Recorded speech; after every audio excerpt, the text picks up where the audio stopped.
कोई चौराहे पे या कहीं भी जंगल में कहीं भी आप छोड़ के आ जाओ, भगवान को प्रार्थना करो कि हे भगवान, मुझे कोई सुपात्र मालूम नहीं होता, आपको कहां ढूंढे,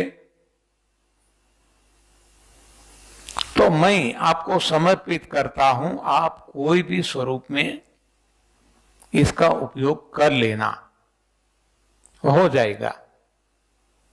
और धीरे धीरे धीरे आपकी बुद्धि शुद्ध होने लगेगी, अज्ञानता हटने लगेगी, ज्ञान प्रस्फुटित होगा और आपको अब सभी में भगवान दिखने लगेगा। प्रकृति पार प्रभु सब उर्वासी। हाँ, बाद में ऐसी दृष्टि हो जाएगी कि सभी में भगवान दिखेंगे, लेकिन प्रयोग करना पड़ेगा। प्रयोग करेंगे तब पता चलेगा।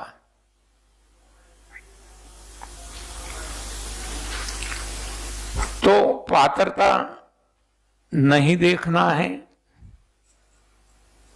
शुरू कर दो। कोई भी कार्य शुरू करते हैं ना, तो शुरू में धुंधलापन सा लगता है, जैसे आग भी प्रकट होने के पहले धुआं निकलता है।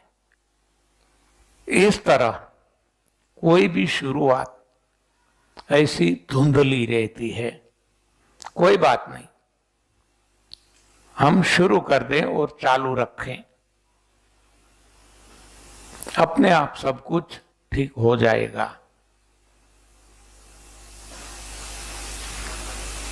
कसौटी भी करते रहना। वैसे तो एनालिटिकल माइंड हो जाएगा अपने आप। तो जो ये दशांश है वो अपनों को नहीं देना है, जो अपने हैं उनको 90 में से देना है। दशांश में से जो कोई भी प्रकार से हमें उनसे लेना देना नहीं है, ऐसी जगह देना है। हम हमारी काम वाली को देंगे तो हम देखते रहेंगे कि हमने साड़ी दी, इसने पहनी नहीं अब तक। हाँ, इसमें हम लगे रहेंगे, ये क्यों नहीं पहनती, बेच दी होगी। हाँ, तो ये हमें नजदीकी कोई व्यक्ति को नहीं देना है, नहीं तो हम इसमें आसक्त हो जाएंगे। अभी तो हमें अटैच नहीं रहना, डिटैच होना है। एक बार ऐसा हुआ, कोई जो सेवा कार्य करते हैं ना, एक ठंड में वो अपने व्हीकल में कंबल लेके निकला। एक कोई साधु महात्मा थे, खुला शरीर था, आग लगाई थी और ठंड को हटा रहे थे। उन्होंने वो रुक गए वहां, अच्छे से अच्छा कंबल लाके महात्मा को दिया। तो महात्मा ने क्या किया, जो आग जलती थी इसमें उसको कंबल को डाल दिया। तो उसको गुस्सा आ गया जिसने दिया था, ये क्या किया आपने? हाँ, मैंने आपकी ठंड हटाने के लिए ये दिया था कंबल और आपने आग में डाल दिया। महात्मा कहते हैं कि तूने कंबल मुझे दिया, तो अब कंबल तेरा है या मेरा? वो सोचने लगा कि बात तो सही है, हाँ वो तो आपका, तो फिर मेरी मर्जी में आए मैं करूं। आपको क्या लेना देना? मैं आपका टेस्ट कर रहा था कि आपने दिया लेकिन छूटा या नहीं। हाँ, छूटना चाहिए। अभी भी आप कमल में आसक्त है,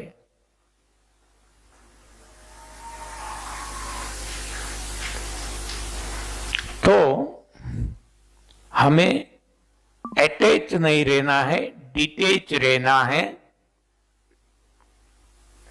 ये सारे माया से। लेकिन हम उल्टा कर रहे हैं, हम माया से अटैच है और भगवान से डिटेच है, जबकि होना उल्टा चाहिए। भगवान से हमारा अटैचमेंट चाहिए और माया से डिटैचमेंट चाहिए।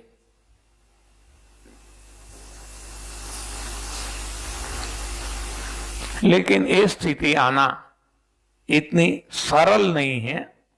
वैसे तो सहज है, लेकिन ये जब हमारा भोजन बदलेगा तभी ये सब कुछ सरल हो जाएगा। तब तक तो ये नामुमकिन रहेगा, मुश्किल रहेगा, नहीं छूटेगा।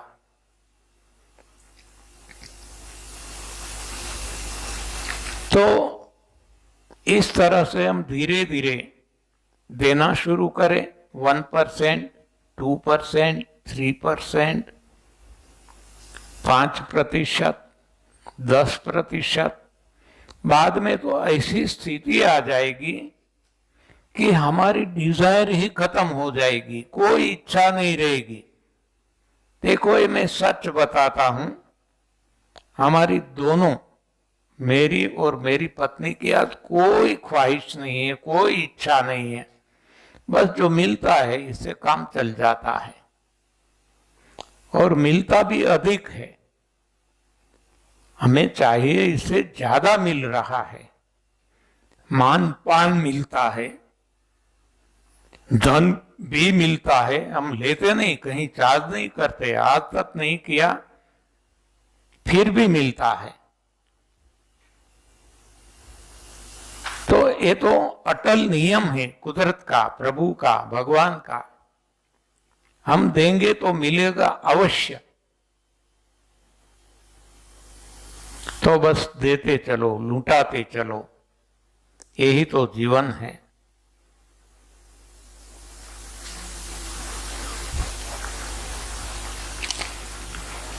तो इच्छा और आसक्ति एक आवरण है, एक पर्दा है, एक ढक्कन है। मन के आनंद को ढांक दिया है। जैसे ही वो ढक्कन खुल जाएगा, यानी हम देना शुरू कर देंगे, आनंद प्रकट हो जाएगा। देखो, आनंद भीतर ही है, आनंद कहीं बाहर नहीं है, कोई भी चीज में नहीं है, वस्तु में नहीं है जो हम खरीद नहीं सकते। वस्तु है तो खरीद सकते, मोबाइल खरीद सकते, अन्य साधन खरीद सकते हैं, लेकिन ये सब कुछ खरीद, देखो, स्वास्थ्य खरीद नहीं सकते, शक्ति खरीद नहीं सकते, आनंद खरीद नहीं सकते, क्योंकि वो भीतर का मामला है। तो इसके लिए जो वो ढंक गया है, वो आवरण, वो ढक्कन हमें हटाना है। तो देह में हमने आवरण देखा था मल का, इसको हमने हटा दिया 3 बातों से, एनिमा, उपवास और रेचक रस से। देखो, स्वास्थ्य प्रकट हो गया, लेने नहीं जाना पड़ा कहीं भी। तो रोग नाबूद हमने नहीं किया, रोग तो थे नहीं, था वो क्या था, मल। तो मल को हटा दिया, स्वास्थ्य प्रकट हो गया। वैसे एसिड को हटा दिया, शक्ति प्रकट हो गई। वैसे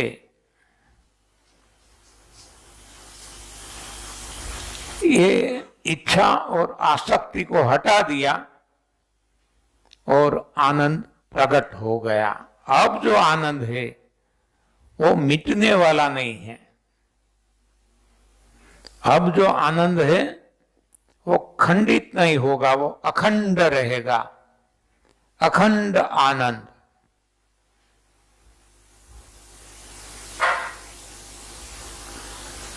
वो भीतर है, निज में, अंदर। तो ये निजानंद है। अब हम निजानंद में, मस्ती में रहेंगे, मौज मजा मस्ती। ये आनंद जो है सहज है, तो हम सहजानंद में रहेंगे। ये आनंद जो है मुक्ति दिलाने वाला है, तो हम मुक्तानंद में रहेंगे।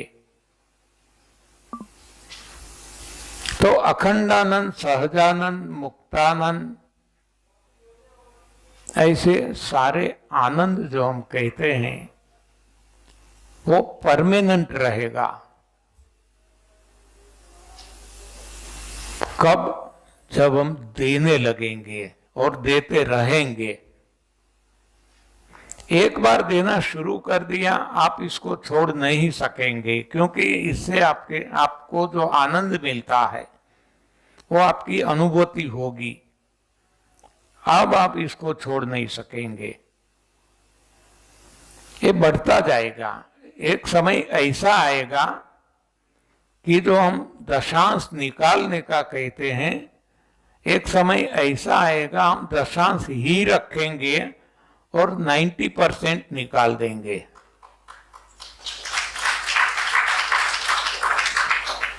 निकलता रहेगा और फिर भी हम तृप्त रहेंगे। हाँ, भिखारी नहीं हो जाएंगे, तृप्त रहेंगे। क्योंकि अब कोई इच्छा नहीं रही, आसक्ति नहीं रही। जो मिला इससे हमारा काम चल जाता है और मिलता रहता है। बिना मांगे भगवान दे देते हैं। भगवान को सब कुछ पता है, वो अंतर्यामी है। अंतर की वो इच्छा समझ लेते हैं। उसके लिए कोई भाषा, लैंग्वेज की जरूरत नहीं है।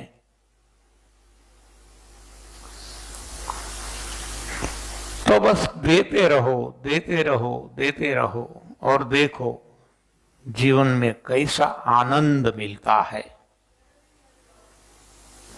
देना सीख जाए।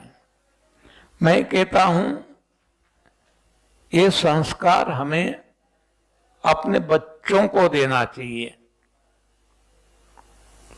तो बच्चों का जीवन धन्य हो जाएगा। आजकल हम क्या करते हैं, संपत्ति देते हैं, उनको पढ़ाते हैं।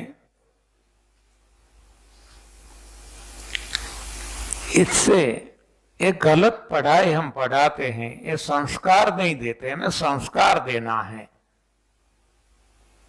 जो जीवन जीने में काम आए। ये तो पैसा कमाने में काम आए ऐसा हम देते हैं। शिक्षा तो वो हमारा संतान है, वो ट्रिपल M बन जाता है, मनी मेकिंग मशीन। वो केवल मशीन बन जाता है।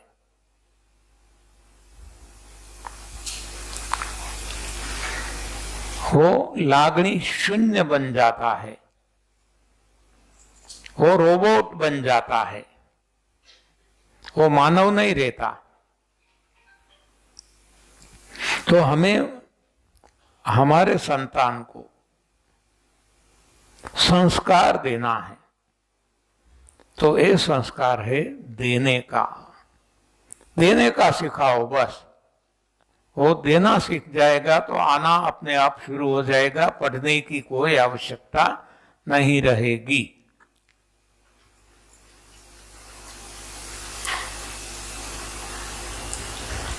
तो देना है तो भाव से देना है। भाव साथ में जुड़ा है। जैसा हमने सुबह देखा था, प्रारब्ध और पुरुषार्थ एक से काम नहीं बनेगा, दोनों साथ में है। वैसे क्रिया और दिशा, सही दिशा होनी चाहिए और क्रिया भी होनी चाहिए, तब हम हमारे मंजिल पे पहुंच सकेंगे। उसी तरह जब देते हैं तो भाव, भक्ति भाव होना चाहिए। हम यदि भिखारी को भिखारी समझकर देंगे तो हम भिखारी बन जाएंगे, क्योंकि ये एक भाव है जो हमें कई गुना ज्यादा होके लौट के मिलता है।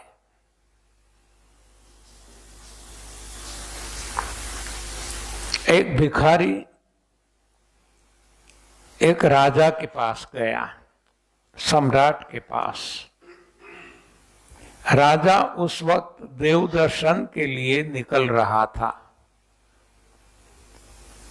तो राजा ने बताया कि मैं अभी देव दर्शन करके आया, बाद में जो भी आपको कहना है कह सकेंगे। तो भिखारी ने सोचा कि मैं यहां खड़ा रहकर क्या करूंगा, चलो ने मैं भी देव दर्शन करके आ जाऊं। राजा ने पूजा अर्चना कर ली, राजा बाहर निकला, भिखारी वहीं खड़ा था। राजा ने पूछा, आप यहां? भिखारी ने कहा, हाँ, मैंने भी सोचा कि मैं भी दर्शन कर लूं। अच्छा, कोई बात नहीं, बताओ क्यों आना हुआ? तब भिखारी जो कहता है वो सुनकर राजा सोच में पड़ गया। भिखारी ने बताया कि मैं भिखारी की भीख नहीं लेता। राजा ने बताया, तू मुझे भिखारी समझता है? भिखारी ने कहा, हाँ, मैं तो छोटा सा भिखारी हूं, मुझे अपना गुजारा एक दिन का चल जाए इतना मिल जाता, मुझे संतोष हो जाता है। जबकि आपने भगवान से कितना मांगा, मैंने अपने कानों से सुना, अपनी आंखों से देखा, आपको कोई संतोष ही नहीं है।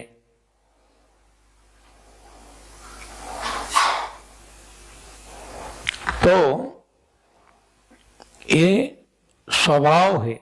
वैसे धन आया, धन मिला, लेकिन भाव भी साथ में आया। भिखारी भाव से दिया तो वो भी, उसका स्वभाव भी भिखारी ही रहा। वो मांगता ही रहा, मांगता ही रहा, बस मांगता, वो असंतुष्ट रहा, कभी उसको संतोष नहीं हुआ।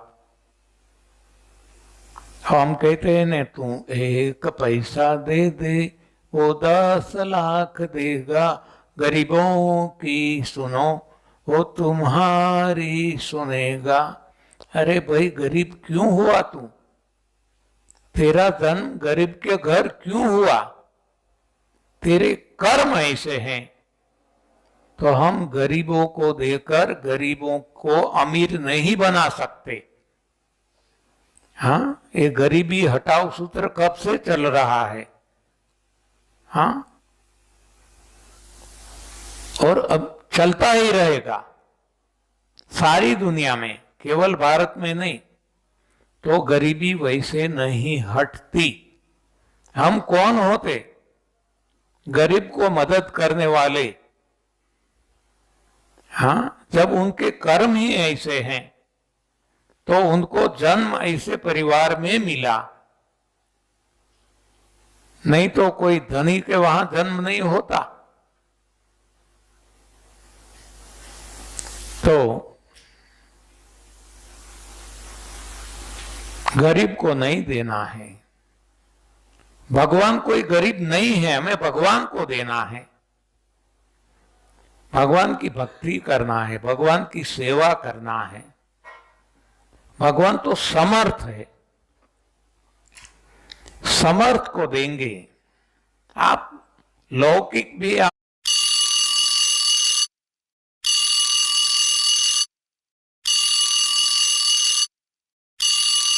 प्रयोग करके देख सकते हैं। जब हम कहीं जाते हैं घूमने, कोई गरीब के लिए लेके आते हैं, देते हैं, वो गया, कभी वापिस नहीं आएगा।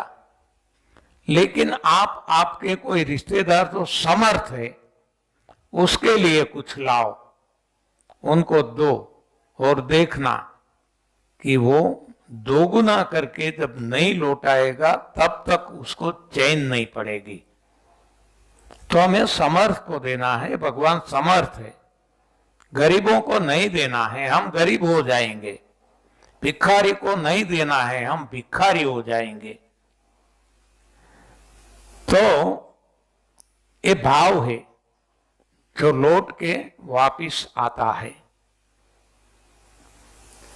तो गरीब या तो भिखारी को नहीं देना, इसके पीछे मेरा ये कहना है कि गरीब हो या धनी हो,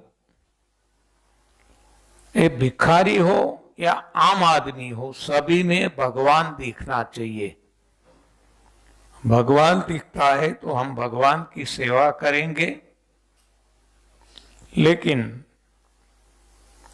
जब तक हम गरीब मानकर देंगे, भिखारी मानकर देंगे, तो हम भी गरीब होंगे, हम भी भिखारी होंगे। क्योंकि वो भाव है, वो भी लौट के वापिस मिलता है हमें। जो धन दिया धन मिलता है, धरती को अनाज दिया अनाज मिलता है, जो हम देते हैं वो हमें मिलता है। देखो, एक उदाहरण हम देखते हैं, इससे पता चल जाएगा। द्रौपदी महाभारत का एक पात्र है, हम सब जानते हैं। एक बार भगवान श्री कृष्ण को चोट लगी, तो द्रौपदी ने अपनी साड़ी से साड़ी को फाड़कर एक टुकड़ा लपेट दिया। अब भगवान तो रखते नहीं कुछ, साड़ी का टुकड़ा दिया था, तो भगवान ने कई गुना करके दिया। साड़ियां कितनी साड़ी दी। हाँ, दुशासन थक गया। हाँ, जब द्रौपदी का चीरहरण हुआ, वस्त्र खींच खींच के निकाला गया, तब दुशासन थक गया, मूर्छा आ गई, उतना दिया। हाँ, क्योंकि साड़ी का एक टुकड़ा दिया था, तो साड़ी के टुकड़े के बदले में इतनी साड़ी दी। लेकिन आप देखो, हम भी देते हैं हमारे परिवार में। कब देते हैं? कोई अच्छे शुभ प्रसंग पे देते हैं। लेकिन यहां जो प्रसंग था शुभ नहीं था।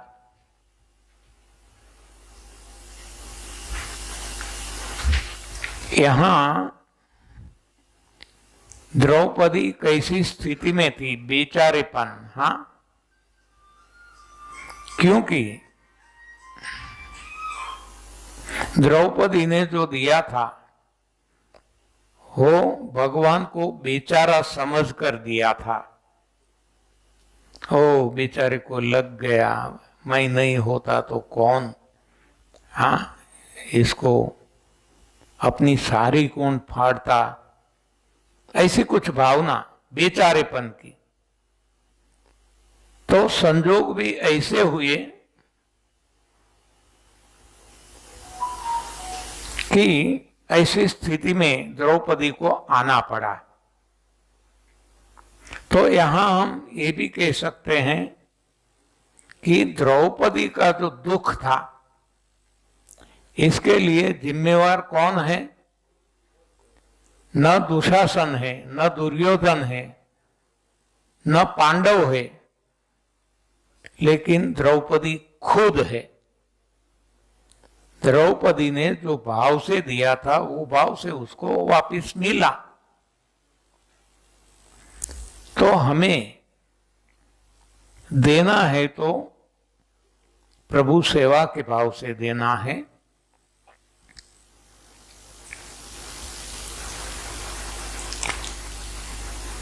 बाकी तप सेवा सुमिरन की ये साधना है। सेवा में हम और कुछ ज्यादा चर्चा करेंगे,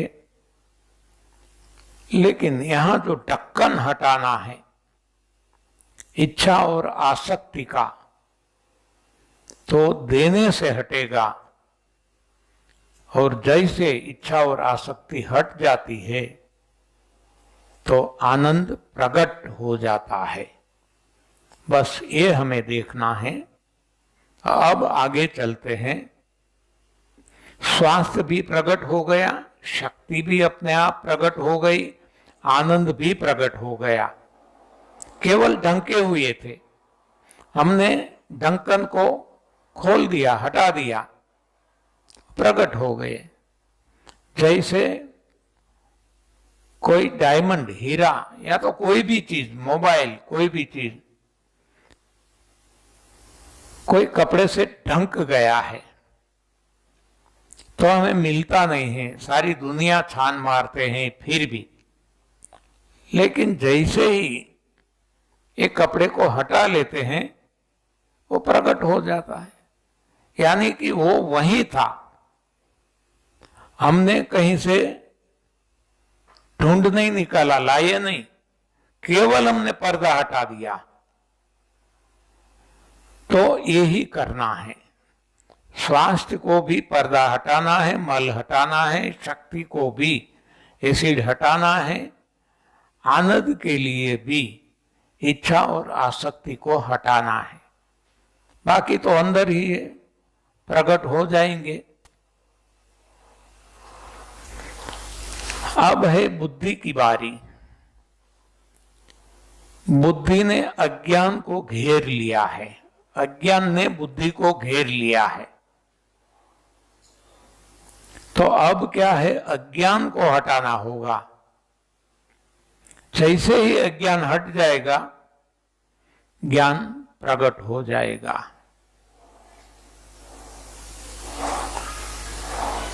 तो ये कैसे होगा? वो होगा यमुना जी से मिलिए, ध्यान से। ध्यान से ज्ञान प्रकट होता है, अज्ञान भाग जाता है। आज हम पढ़े लिखे हैं, हम मानते हैं मैं पीएचडी हूं, मैं ये हूं, मैं ये हूं, तो ये अज्ञानता है, ये ज्ञान नहीं है। ये तोता ज्ञान है, किताबों का ज्ञान है। सही ज्ञान भीतर है, और भीतर का ज्ञान तभी प्रस्फुटित होगा, उजागर होगा, प्रकट होगा कि जब अज्ञान हमारा हट जाता है। ज्ञान की व्याख्या नरसिंह मेहता ने की है। गुजराती है वो, जूनागढ़ के।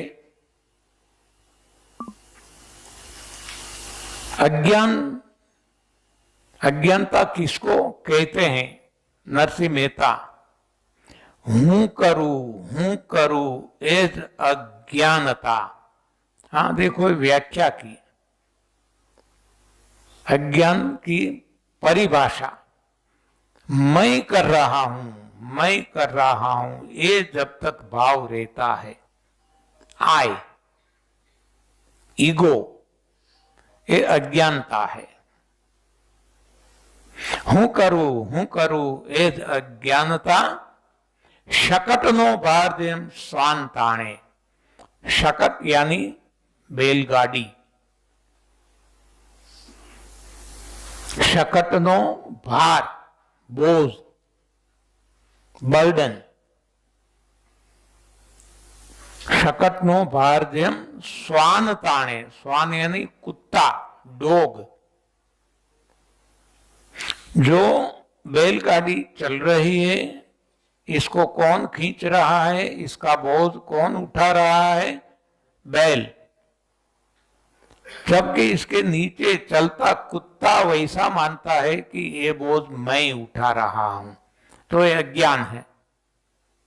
उसी तरह मैं कर रहा हूं, ये जो हमारे मन में रहता है भाव, मैं नहीं होता तो मेरे परिवार का क्या होता, मैं नहीं होता तो मेरे देश का क्या होता, कुछ नहीं होता, सिकंदर जैसे भी चले गए, कुछ फर्क नहीं पड़ा। तो ये अज्ञानता है कि मैं कर रहा हूं। तो अब सही ज्ञान क्या है? मैं नहीं कर रहा हूं। जो कुछ होता है हो रहा है। किसके द्वारा? प्रभु के द्वारा, भगवान के द्वारा। हम कुछ कर नहीं सकते।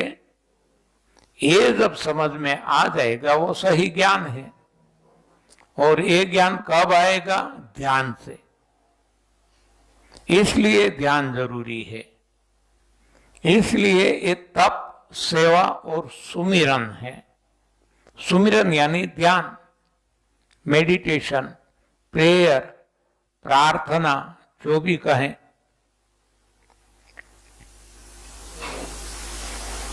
तो तप यानी त्याग है भोजन का, और प्रभु भक्ति, दोनों साथ में। एक से काम नहीं बनेगा। केवल भोजन छोड़ेंगे तो मौत भी हो जाएगी, लेकिन प्रभु भाव से भोजन का त्याग करेंगे तो प्रभु मिल जाएंगे। तो इसको तप कहते हैं, तपस्या कहते हैं। सेवा, सेवा में धन, संपत्ति, समय, शक्ति जो भी हमारे पास है, इसका त्याग, इसको सेवा कहा जाता है। तो सेवा में भी त्याग है, लेकिन किसके लिए? जन सेवा नहीं करना है, प्रभु सेवा करना है।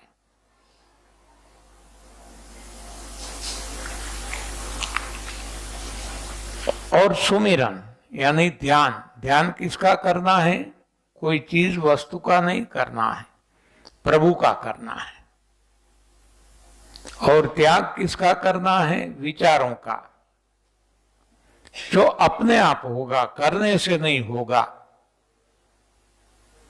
तो यहां हम देख सकते हैं तप, सेवा, सुमिरन में एक ही शब्द में कहा जाए तो एक त्याग है, त्याग की साधना है। यहां त्याग ही है, भोग नहीं है, छोड़ना है। तब हम हल्का हो जाएंगे।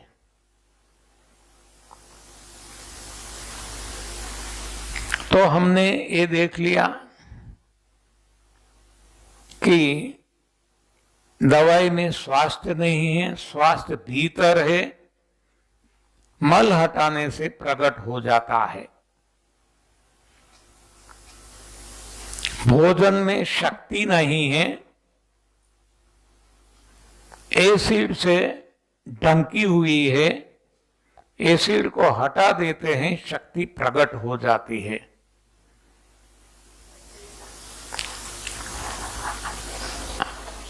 धन में सुख नहीं है, आनंद नहीं है, एक ढंका है इच्छा और आसक्ति के आवरण से, पर्दे से, ढक्कन से। इसको हटा देते हैं तो वो तो अंदर ही है, प्रकट हो जाता है। तो धन में सुख नहीं है, किताबों में ज्ञान नहीं है, ज्ञान ध्यान से है, प्रकट हो जाएगा।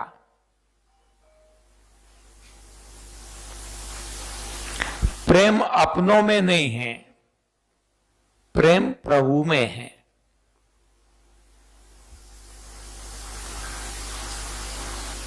ये सब कुछ अपने आप प्रकट हो जाएगा, बस केवल ढक्कन खोलना है, पर्दा हटाना है। जो आवरण लग गया है, जो मल से वो ढक गया है, मल को हटाना है। तो अब हमें पता चल चुका है कि स्वास्थ्य भी भीतर है, शक्ति भी भीतर है, आनंद भी भीतर है, ज्ञान भी भीतर है, प्रेम भी भीतर है। क्यों? क्यों? भगवान खुद भीतर है। हाँ, देखो, ये मार्केट में नहीं मिलता, ना स्वास्थ्य मिलता है, न शक्ति, न सुख मिलता है, न ज्ञान, न प्रेम। वो सभी का रखवाला है, वो भगवान है। और देने वाला दाता वो भी भगवान है।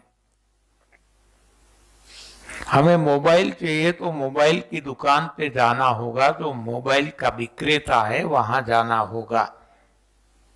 तरकारी लेनी है तो वो तरकारी बेचने वाले के पास जाना होगा। जबकि हमें स्वास्थ्य, शक्ति, आनंद, ज्ञान, प्रेम, मोक्ष वो चाहिए तो हमें उसका जो रखने वाला है वो है प्रभु, उसके पास जाना होगा। इसलिए हमें भीतर जाना है। हमारी बाहरी दौड़ से कभी कुछ भी मिलने वाला नहीं है। मिलेगा तो केवल थकान, दुख, अज्ञान, ये सब कुछ मिलेगा।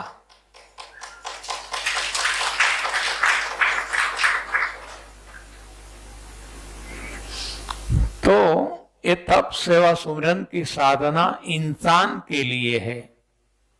देखो, कोई पशु पक्षी के लिए नहीं है। इंसान का जो जीवन है सर्वोच्च है, सर्वश्रेष्ठ है। बड़े भाग्य मानुष तनु पावा, सुर दुर्लभ सब ग्रंथनि गावा। साधन धाम मोक्ष कर द्वारा, पाई न जहीं परलोक संवारा। तो ये जो मनुष्य देह हमें मिला है, इसका सदुपयोग करना है। और सदुपयोग क्या है? पर भव सुधार लेना है। बड़े भाग्य मानुष तन पावा, सुर दुर्लभ सब ग्रंथ निगावा। साधन धाम मोक्ष कर द्वारा, पाई न जहीं परलोक संवारा। परलोक को संवार लेना है। बड़े भाग्य हमारे हैं कि हमें मानव देह मिला, प्रभु की कृपा है। लेकिन अब अगला जन्म सुधारना है, तो अब हमें इसके लिए प्रयास करना होगा। मानो हमें 3 महीने के बाद बाजरी चाहिए, तो आज बाजरी बोएंगे तो 3 महीने के बाद हमें बाजरी मिलेगी। गेहूं बोते हैं तो गेहूं मिलेगा। जो भी बोते हैं वो जब समय होता है तब मिलता है। आम बोते हैं तो ये 3 महीने में नहीं मिलेगी, इसके लिए साल, 2 साल, 5 साल भी हो सकते हैं। तो समय जभी जभी पूरा होता है तब ये हमारा जो कर्म है इसका फल मिलता है। तो जो भविष्य में हमें चाहिए, इसके लिए आज हमें कर्म करना होगा। पास्ट जो है बीत गया सो बीत गया, भूल जाओ। भविष्य में क्या होगा, आज जो करेंगे वो भविष्य का निर्माण करेगा। हमारा भविष्य हमें कैसा चाहिए वो हमें ही तय करना है, और इस हिसाब से हमें आज से प्रयास करना है, तभी हमें भविष्य में मनचाहा परिणाम मिलेगा। तो कल करे सो आज, आज करे सो अब। वर्तमान में जिए, न भविष्य में जिए न भूत में, वर्तमान में। भविष्य का प्लानिंग आज कीजिए। Plan your work and work your plan. पहले प्लान किया जाए, बाद में प्लान के हिसाब से काम किया जाए।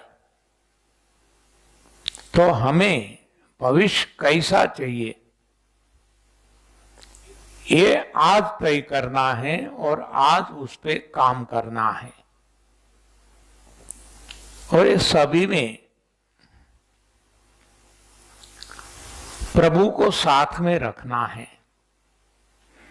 बिना प्रभु की मर्जी कुछ भी नहीं हो सकता। वो ही होता है जो मंजूरे खुदा होता है।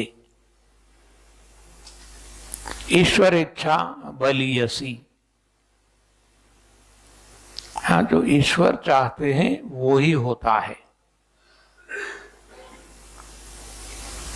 तो ईश्वर को साथ रखकर हमें भविष्य का निर्माण कार्य आज से ही करना है।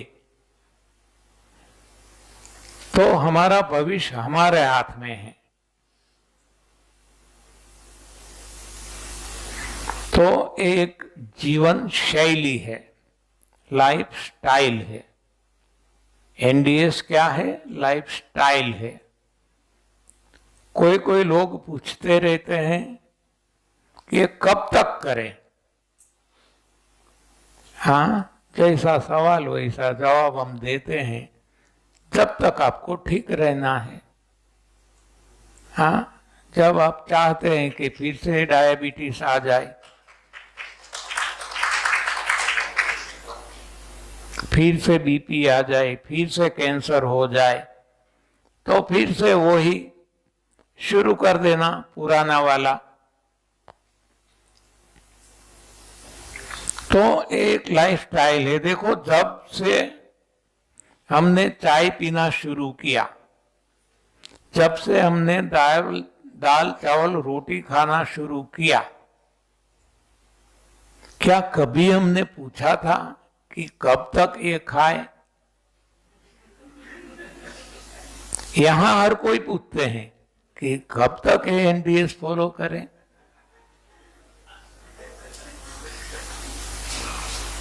अच्छा, मैं कहता हूं, आप ऐसा क्यों नहीं सोचते कि एनडीएस से आपको फायदा हुआ, आपके रोग गए, आपकी दवाइयां बंद हो गई, आपको शक्ति स्फूर्ति ताजगी मिल गई, फिर भी वो खाने की इच्छा क्यों होती है? देखो, आज तक हमने बहुत सारे धंधे किए, हर कोई धंधे में नुकसान हुआ। अब हमें एक ऐसा धंधा मिल गया जिसमें मुनाफा होने लगा,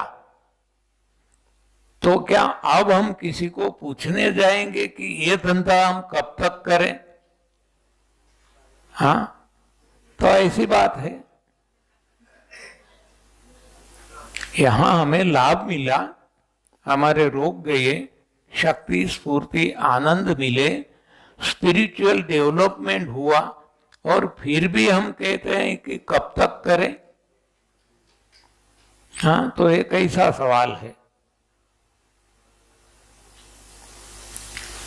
तो तप सेवा सुमिरन एक साधना है, एक लाइफ स्टाइल है, हमारे जीवन को धन्य बनाने के लिए एक साधन है।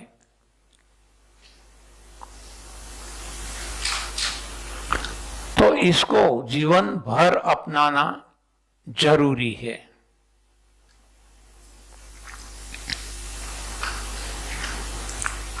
तो अब तक हमने जो देखा,